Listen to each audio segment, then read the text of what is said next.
A couple years ago, as a family, we decided to downsize our living arrangements and we sold our home.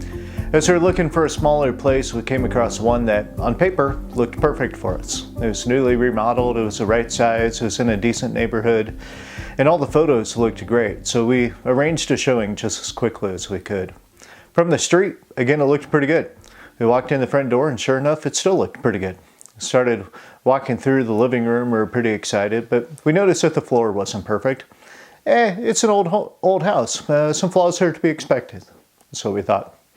We kept checking everything out, and even with a few oddities, it seemed like a pretty decent option for us.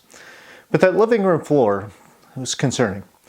We worked our way to the back of the house and found an access for the crawl space. It wasn't too scary looking, so we decided to check it out, and I'm so glad we did. That foundation was a mess. Some of it was old, some of it was new, and none of it seemed to make any sense structurally. The problem with the living room floor started with the foundation. And it was a problem for the entire house, not just the living room. There's no way to fix it without some major work. And then after checking everything out, we were standing in the backyard and milling about and kind of thinking about the house and trying to make sense of what we saw and all the normal stuff that you do after showing. And so we started talking. The back wall of the house caught my eye. I looked again. The entire back wall bowed out significantly.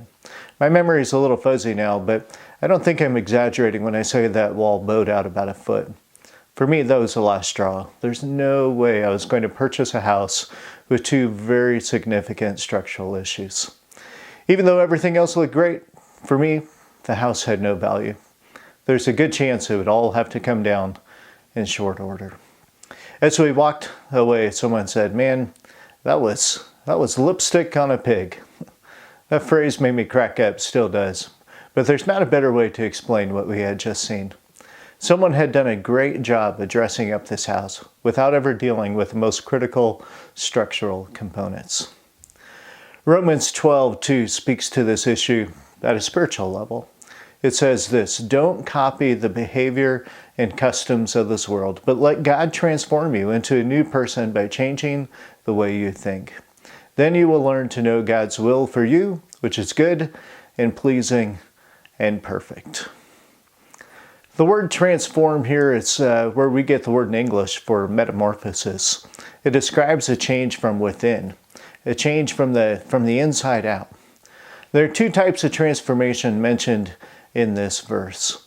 The first transformation is a transformation of the mind. Number one, give God your mind. Thinking is dangerous, right? It would seem that some don't think enough. It would seem that others think way too much. I'm not advocating thoughtlessness. We need to be aware of when we have the mind of this world, and we need to strive to take on the mind of Christ. Step one is to stop copying worthless behaviors and customs of this world. Don't let the world control your thinking. And step two is to let God change the way you think. How do we do that? We start with the Word. We start with prayer. We start with worship and thanksgiving. We start with fellowship with other believers. And we let God do the work that only He can do. Pastor and theologian Warren Wiersbe said, "If the world controls your thinking, you are a conformer. If God controls your thinking, you are a transformer." That's pretty significant. The second transformation mentioned in this passage is a transformation of the will. That verse again: "Then you will learn to know God's will for you, which is good and pleasing and perfect." It is implied rather than directly stated. In order to know God's will for you, you must give God your will.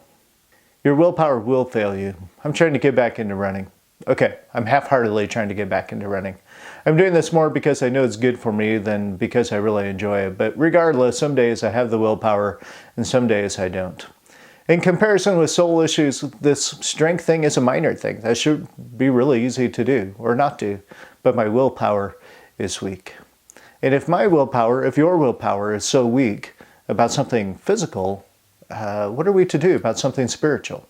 There's only one thing to do, and that's to surrender our will to God. He alone has what it takes to transform you and me into the new creations in Christ Jesus that He designed us to be. Many well-intentioned people, both Christians and not, advocate for some form of behavior modification. The assumption is that good behavior makes you a good person, but this falls short. It's like the house that I walked through that I described a few minutes ago. On the surface, everything was great, but the bones were decaying. It was a dead house. It had no value. Christ desires to revive you from the inside out. We need to make some external changes? Absolutely. If Christ breathes new life in you and in me, it is evidenced by how we live and by what we do. But if you are stuck and looking for something within to drive you, give it up and give it to the Lord. 2 Corinthians 5 is so encouraging. Either way, Christ's love controls us. Since we believe that Christ died for all, we also believe that we have all died to our old life. He died for everyone so that those who receive this new life will no longer live for themselves. Instead, they will live for Christ, who died and was raised for them. This means that anyone who belongs to Christ has become a new person. The old life is gone, a new life has begun. Now that is some good news.